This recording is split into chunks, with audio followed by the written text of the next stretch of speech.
Hello IIT aspirants, welcome to math book. मैं आपका teacher Nitin और आज इस वीडियो में हम बात करेंगे नेचर ऑफ रूट्स के बारे में। किस तरीके से डिस्क्रिमिनेंट की वैल्यू का इम्पैक्ट पड़ता है रूट्स के नेचर पर। तो आइए शुरू करते हैं।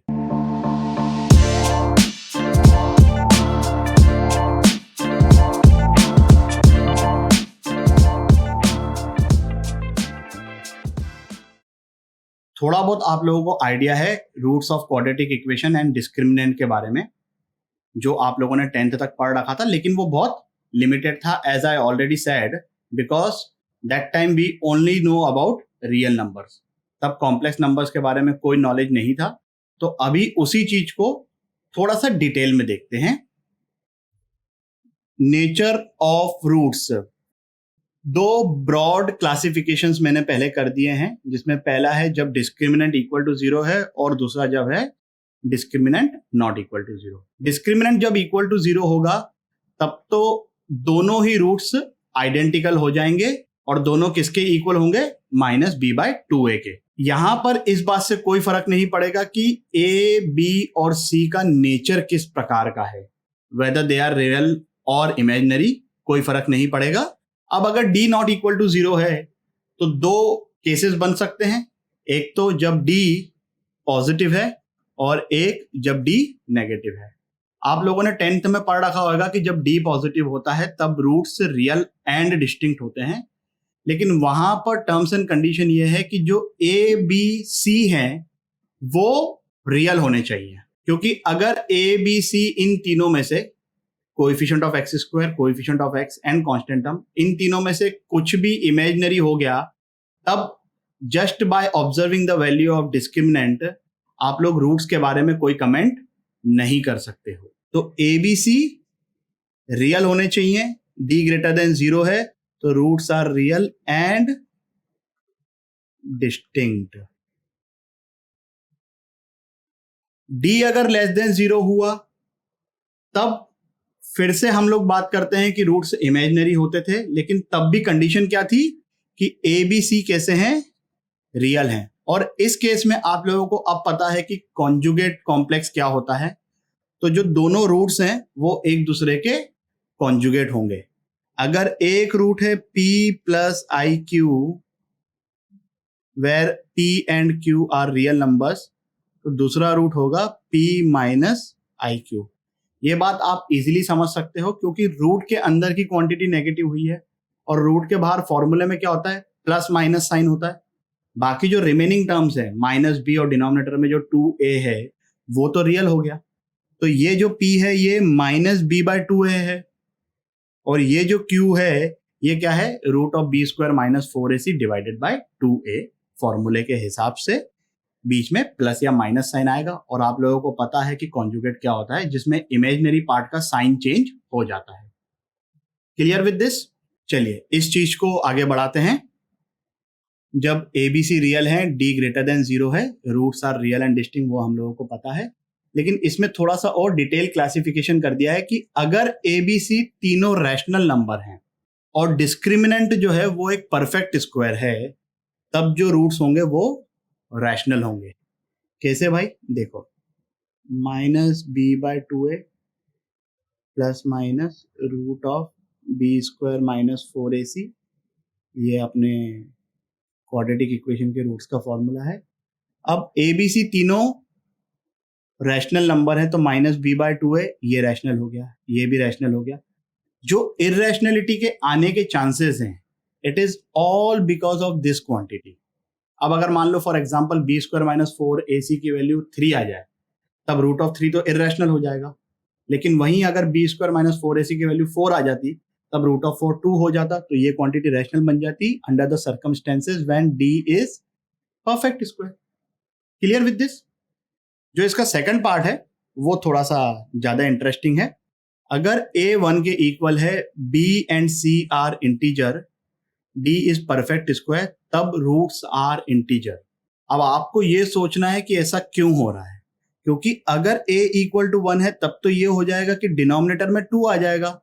अगर a = 1 है तो रूट्स का फॉर्मूला क्या हो गया भाई, b - b + - √b² -4c divided by 2। अब मैं ये बोल रहा हूं कि ये डेफिनेटली एक इंटीजर है। इसका मतलब ये है कि I am trying to say that numerator is always even number. 3 minute के लिए वीडियो को पॉज करिए और जरा सोचिए कि ऐसा क्यों हो रहा है। चलिए, जिन लोगों ने सोच लिया है बहुत अच्छी बात है। जिन लोगों को अभी तक ये क्लिक नहीं करा है कि क्यों ऐसा हो रहा है कि न्यूमरेटर हमेशा एक इवन नंबर है, वो डिस्कस करते हैं। देखो भाई, c कुछ भी हो जाए, इंटीजर है तो c या तो इवन होगा या तो ऑड होएगा। बट जब मैं 4 से उसको मल्टीप्लाई करूंगा तो वो क्वांटिटी हमेशा ही इवन हो जाएगी। मतलब ये क्वांटिटी जो है, this is always even. Now everything depends upon b। तो b या तो इवन हो सकता है या तो ऑड हो सकता है। पहला केस ले लेते हैं जब b ऑड है। तो अगर b ऑड है तो -b ऑड, बी स्क्वायर भी ऑड। ऑड का स्क्वायर ऑड होता है, 3 का स्क्वायर 9, 9 का स्क्वायर 81, 5 का स्क्वायर 25। ठीक है, तो ये ऑड हो गया। Odd minus even is always odd. अगर बी स्क्वायर 25 आ रहा है और 4c लेट से 16 आ रहा है, तो 25 माइनस 16 कितना हुआ? 9। ऑड आया ना। तो अगर बी ऑड है तो बी स्क्वायर ऑड होगा। Odd minus even will be odd. और ऑड अगर एक परफेक्ट स्क्वायर है तो उसका जो स्क्वायर रूट होगा वो भी ऑड होएगा। जब ऑड का स्क्वायर ऑड है तो ऑड का स्क्वायर रूट भी ऑड आएगा। तो जब बी ऑड है तब ये भी ऑड, ये भी odd. Odd plus odd even, odd minus odd even. Even आ गया ये न्यूमरेटर।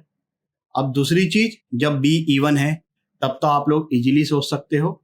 यहां पर मैंने दोनों पॉसिबिलिटीज देख ली कि जब बी ऑड है तब भी न्यूमरेटर इवन आ रहा है, जब बी इवन है तब भी न्यूमरेटर इवन आ रहा है। तो जो ये स्टेटमेंट लिखा हुआ है वो ट्रू हो गया। Clear with this? चलिए 3 मिनट के लिए वीडियो को पॉज करिए और इस क्वेश्चन को सॉल्व करिए। चलिए भाई, क्या आंसर आ रहा है इसका? रियल। देखिए, ए बी सी तीनों रियल हैं, तो अब एवरीथिंग डिपेंड्स अपॉन डी। अगर डी लेस देन 0 आ गया तब तो रूट्स इमेजिनरी हो जाएंगे। अगर D greater than equal to 0 आया तब रूट्स रियल हो जाएंगे। रैशनल इरेशनल पर तो हम वैसे भी कमेंट नहीं कर सकते हैं। डी भले परफेक्ट स्क्वायर आए या ना आए, क्योंकि अपने आप में ए बी सी रियल हैं। हो सकता है कि उनमें खुद में कोई इरेशनैलिटी हो। तो चलिए डी निकाल लेते हैं भैया। डी कितना आ रहा है?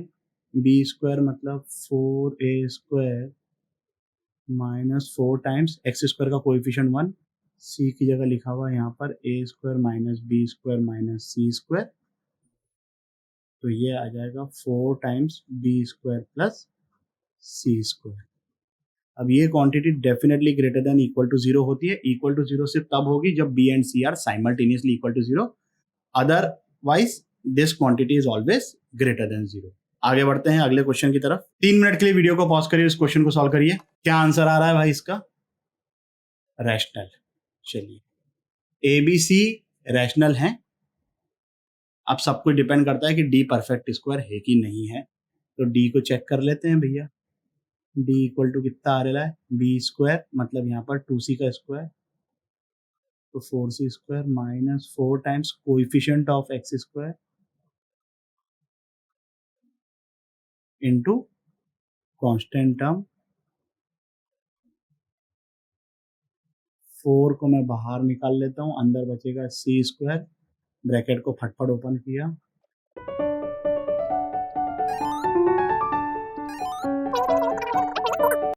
अब जो जो चीजें कॉमन है वो सब कट जाएगी। तो क्या क्या कट रहा है? एक तो C square minus C square ये कैंसिल आउट हो गया, minus B C plus B C cancel out हो गया, minus A C plus A C cancel out हो गया। क्या क्या बच गया अपने पास भैया? 4 टाइम्स अंदर क्या बच रहा है? बी स्क्वायर प्लस ए स्क्वायर माइनस 2ab। तो ये क्या होता है? 4 भी एक परफेक्ट स्क्वायर, ए माइनस बी का होल स्क्वायर भी एक परफेक्ट स्क्वायर। तो क्लियरली डी जो है यहाँ पर वो एक परफेक्ट स्क्वायर आ गया। A B C already rational number हैं, तो इस इक्वेशन के जो रूट्स होंगे वो किस प्रकार के होंगे? रैशनल होंगे। Clear with this? आगे बढ़ते हैं अगले क्वेश्चन की तरफ। 5 मिनट के लिए वीडियो को पॉज करिए और इस क्वेश्चन को सॉल्व करिए। चलिए, क्या आंसर आ रहा है भाई इसका? X square minus 2x plus 10 equal to 0। जिन लोगों का इसका आंसर आ गया है वो सॉल्यूशन को स्किप कर सकते हैं, जिन लोगों का नहीं आया एक बार जरा देख लीजिए। अब एक रूट दे रखा है, एक रूट से आप क्वाड्रेटिक इक्वेशन कैसे डिटरमाइन करेंगे? इन जनरल नहीं कर सकते, लेकिन यहां पर एक एडेड इंफॉर्मेशन दे रखी है कि इसके जो कोएफिशिएंट्स हैं वो रियल हैं। अब इसका बेनिफिट क्या हो गया ये देखिए कि अगर ए बी सी रियल हैं and D is less than 0, D is less than 0 मतलब रूट्स इमेजिनरी, तो जो रूट्स होंगे they will be conjugate complex. तो यहां पर जब एक रूट 1 प्लस 3i है तो डेफिनेटली जो दूसरा रूट होगा वो क्या होगा? 1 माइनस 3i। तो यहां से मुझे ये समझ में आ रहा है कि इसके रूट्स हैं 1 plus 3i and 1 minus 3i। अब क्लियरली इसका सम निकल जाएगा 2 और प्रोडक्ट आ जाएगा इसका 10। हमको पता है कि क्वाड्रेटिक इक्वेशन क्या होती है, x square minus sum of the roots into x plus product of the roots. तो ये आंसर आ गया बहुत ही झन्नाटेदार तरीके से। अब इसी के साथ हम लिखेंगे एक यहाँ पर बहुत ही इंपॉर्टेंट नोट, और ये कितना इंपॉर्टेंट है ये तो आपको 2000 के नोट देखकर ही समझ में आ जाएगा। क्या है कि अगर किसी पॉलिनोमियल इक्वेशन के सभी कोएफिशिएंट्स रियल हैं तो imaginary roots will occur in conjugate pair. अब इसका मतलब ये नहीं है कि इमेजिनरी रूट्स होंगे ही होंगे, लेकिन अगर होंगे तो वो कॉन्जुगेट पेयर में ही होंगे। जैसे मान लो कि कोई पॉलिनोमियल इक्वेशन है जिसकी डिग्री है 6, तो polynomial equation of degree n will have exactly n roots, ये तो हमको ऑलरेडी पता है। तो 6 डिग्री की इक्वेशन है पॉलिनोमियल इक्वेशन, तो उसके कितने रूट्स होंगे? 6। अब इन 6 में से ये हो सकता है 6 की 6 रियल रूट्स हैं, ये हो सकता है कि 4 रियल हों और 2 इमेजिनरी हों, और वो जो 2 होंगे वो एक दूसरे के कॉन्जुगेट होंगे। ऐसा नहीं हो सकता कि 5 रियल हैं और 1 इमेजिनरी है, under the condition when all the coefficients are real. अगर कोएफिशिएंट इमेजिनरी हो गए तब हमको नहीं पता क्या होगा, लेकिन अगर सभी कोएफिशिएंट रियल हैं तो ये भी हो सकता है कि 2 रियल हों और 4 इमेजिनरी हों, और वो जो 4 इमेजिनरी होंगे उनमें 2 अलग अलग पेयर होंगे कॉन्जुगेट कॉम्प्लेक्स के। 6 की 6 इमेजिनरी हो सकते हैं। उसी तरीके से फॉर एग्जांपल अगर मैं मान लूं कि कोई पॉलिनोमियल है डिग्री 5 का, तो इसके पांचों की पांचों रियल रूट्स हो सकते हैं, इसके 3 रियल रूट्स हो सकते हैं क्योंकि जो 2 होंगे वो इमेजिनरी होंगे, इसका 1 रियल रूट हो सकता है, 4 इमेजिनरी होंगे। कॉन्जुगेट पेयर में ही अकर करेंगे अगर इमेजिनरी रूट्स अकर कर रहे हैं तो। Clear with this? चलिए फिर आगे बढ़ते हैं। 5 मिनट के लिए वीडियो को पॉज करिए और इस क्वेश्चन को ट्राई करिए। चलिए भाई, क्या आंसर आ रहा है इसका? a इक्वल टू 12 और 8। जिन लोगों का सही आंसर आ गया है आई सजेस्ट कि वो लोग भी इसका सॉल्यूशन देखें, क्योंकि एक थोड़ा सा अजम्पशन टाइप का होता है जिसकी वजह से इसका आंसर सही ऑलमोस्ट सभी का आ जाता है, लेकिन वो अजम्पशन है। मैं इसके 2 मेथड बताऊंगा। पहला तो वो वाला मेथड जो हमने लिखा था कि अगर कोएफिशिएंट ऑफ एक्स स्क्वायर 1 है, एक्स का कोएफिशिएंट और कांस्टेंट टर्म इंटीजर है, और अगर डी परफेक्ट स्क्वायर है तो रूट्स इंटीजर होंगे। तो पहले उसी चीज को यूज करते हैं, मेथड 1। अब क्या यहाँ पर कोएफिशिएंट ऑफ एक्स स्क्वायर 1 आ रहा है? इस डब्बे को अगर मैं खोलूं तो x square minus 10 plus a times x plus 10a plus 1 equal to 0। ये आ गई अपनी इक्वेशन। एक्स स्क्वायर का कोएफिशिएंट 1 है, पहली कंडीशन हो गई सेटिस्फाई। दूसरी कंडीशन क्या है? b एंड c इंटीजर्स होने चाहिए। तो हमें तो वैसे भी इंटीग्रल वैल्यूज निकालनी है a की, तो अगर a की इंटीग्रल वैल्यूज है मतलब 10 प्लस a भी इंटीजर होगा, 10a+1 भी इंटीजर होगा, तो हमारी जो सेकंड कंडीशन है कि b and c इंटीजर्स होने चाहिए वो भी सेटिस्फाई हो गई। अब हमको सिर्फ क्या करना है, d को परफेक्ट स्क्वायर बनाना है। यहाँ पे बहुत लोग कॉमन एक मिस्टेक कर देते हैं, आंसर उससे सही आ जाता है, बट आंसर सही होने का मतलब ये नहीं है कि मेथड भी सही है। बहुत सारे एग्जाम्पल्स पे मीम बना चुका हूँ मैं। 95/19, 9 को 9 से कैंसिल कर दो, 5 आ जाएगा, but that's not the correct method. वो फेसबुक वाले करते रहेंगे, उनको खुश होने दो, अपने को तो IIT क्लियर करनी है। तो मुझे d को परफेक्ट स्क्वायर करना है, तो d निकाल लिया मैंने, b² 10 + a का स्क्वायर बोले तो 100 + a² + 20a -4ac, तो 4 into this that will become -40a -4, और ये मैं चाहता हूं परफेक्ट स्क्वायर हो, तो लेट्स से कि मैंने इसको बोल दिया a²। अब यहां पर चीजों को थोड़ा सा मैं सिंप्लीफाई तो नहीं बोलूंगा, अरेंज कर लेता हूं, और इस तरीके से क्यों अरेंज कर रहा हूं मैं समझाऊंगा अभी। तो ये बन गया a-10 का होल स्क्वायर -4 = a²। अब यहां पर कई लोग a² को 0 ले लेते हैं, वो सीधे डिस्क्रिमिनेंट को स्टार्ट से ही 0 मान के चलते हैं। क्यों भाई, d परफेक्ट स्क्वायर होना चाहिए, d = 0 होना चाहिए, ये तो थोड़ी ना बोला था। कंडीशन क्या थी इंटीग्रल रूट्स की, कि d परफेक्ट स्क्वायर होना चाहिए। ये अलग बात है कि इस परफेक्ट स्क्वायर की वैल्यू खाली 0 पॉसिबल होगी, वो किस्मत की बात है, हमेशा ऐसा नहीं होने वाला है। तो अभी हम ये देखते हैं कि भाई क्यों ये a² 0 है। थोड़ा सा मैं चीजों को रीअरेंज कर देता हूं फिर से। तो मैंने a-10 का होल स्क्वायर -a² = 4 लिख दिया। इसके पीछे मेरा मकसद सिर्फ इतना है कि सोचना इजी हो जाता है। अब ये एक परफेक्ट स्क्वायर है, ये भी एक परफेक्ट स्क्वायर है, और दो परफेक्ट स्क्वायर का डिफरेंस जो है वो 4 है। तो आप कोई से भी कॉम्बिनेशन लेके देख लो, सब कॉम्बिनेशन लेने की जरूरत नहीं है। आप स्टार्ट करो कि पहले अगर मैंने a को 0 लिया, तो ये 4 जब होगा ये एक्सप्रेशन, तो 4 - 0 विल बिकम 4। अब तुम चीजों को चेंज करते जाओ। ऑब्वियसली अगर तुमने a को 1 लिया, तो दिस माइनस दिस, अगर मैं इसको फिर से 4 लेता हूं, तो 4 - 1 वो तो 4 से छोटा हो जाएगा। और इसको तुम अगर 4 से बड़ा करते हो, मतलब a-10 को 3 लेते हो, तो 3 का स्क्वायर कितना हो जाएगा, 9। 9 - 1 वो कितना हो गया, 8, वो ग्रेटर देन 4 है। तो जैसे जैसे तुम चीजों को चेंज करते जाओगे, यू विल रियलाइज कि डिफरेंस तो बढ़ता ही जा रहा है। इवन दो कॉन्जिक्यूटिव स्क्वायर्स के बीच में भी विद टाइम डिफरेंस बढ़ते जाएगा। 25 - 16 इज 9, 36 - 25 इज 11। तो आप देख रहे हो वो डिफरेंस बढ़ता जा रहा है।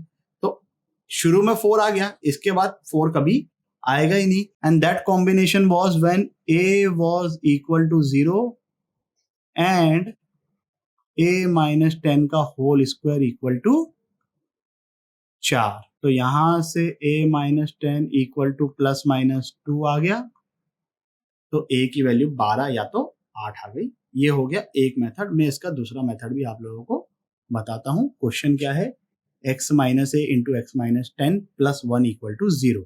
तो हमें चाहिए इंटीग्रल रूट्स, मतलब x एक इंटीजर है, हमें चाहिए वो इंटीग्रल वैल्यूज ऑफ a जिसके लिए x इंटीजर है, मतलब a भी एक इंटीजर है। तो x भी इंटीजर, a भी इंटीजर, 10 तो इंटीजर होता ही है बचपन से। +1 को मैं इस साइड लेके चले गया। अब ये एक इंटीजर, ये एक इंटीजर, दो इंटीजर्स का प्रोडक्ट -1 कब होगा, जब दोनों में से एक +1 है और दूसरा -1 है। क्या सिंपल सी बात है एकदम ईच। तो लेट्स से कि मैंने x - 10 को 1 ले लिया, और अगर मैं इसको 1 लेता हूं, तो x - a = -1 आ जाएगा। दूसरा कॉम्बिनेशन में क्या लूंगा कि x - 10 को मैंने -1 लिया, तो x - a को मुझे 1 लेना ही पड़ेगा, और इसके सिवा इस पर्टिकुलर क्वेश्चन के लिए कोई पॉसिबिलिटी नहीं बनती है। तो यहां से x आ गया 11, इसी x को मैंने यहां सब्सटीट्यूट किया 11 को, तो यहां से a आ जाएगा 12। सिमिलरली यहाँ पे मेरा x आ गया 9, और उसको यहाँ सब्सटीट्यूट किया तो a = आ गया मेरा 8। इजीली इससे क्वेश्चन सॉल्व हो गया। Clear with this? आगे बढ़ते हैं अगले क्वेश्चन की तरफ। 5 मिनट के लिए वीडियो को पॉज करिए और इस क्वेश्चन को सॉल्व करिए। चलिए भाई, तो क्या आंसर आ रहा है इसका? इसका आंसर सिर्फ एक ही वैल्यू आ रही है, a इक्वल टू 1000। तो दो चीजों का प्रोडक्ट इक्वल टू 1 कभी आएगा? जब दोनों 1 के इक्वल हों, या तो दोनों -1 के इक्वल हों। तो इसको मैंने इक्वल टू 1 कर दिया, तो मुझे x माइनस a को भी इक्वल टू 1 करना पड़ेगा। यहां से मुझे x की वैल्यू कितनी मिल रही है? 1001। इस x की वैल्यू को मैंने यहां सब्स्टिट्यूट किया, तो मुझे यहां से a कितना मिल रहा है? 1000। ठीक है, दूसरी पॉसिबिलिटी क्या बनेगी? जब दोनों की वैल्यू -1 की इक्वल हो। तो मैंने x माइनस 1000 को -1 कर दिया, तो यहां से मेरे पास x कितना आ गया? रिस्पेक्ट 999। और अगर ये -1 है, तो x माइनस a को भी -1 मुझे करना पड़ेगा। तो यहाँ पर 999 माइनस a इक्वल टू -1। तो यहां से भी a कितना आ गया? 1000। दोनों से आंसर्स 1000 आया, दोनों पॉसिबिलिटीज से। ठीक है, आया है तो आया है। इस वीडियो के लिए बस इतना ही।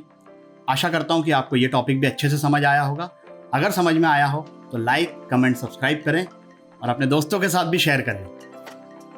अगले वीडियो तक के लिए सावधान रहें, सुरक्षित रहें। जय हिंद।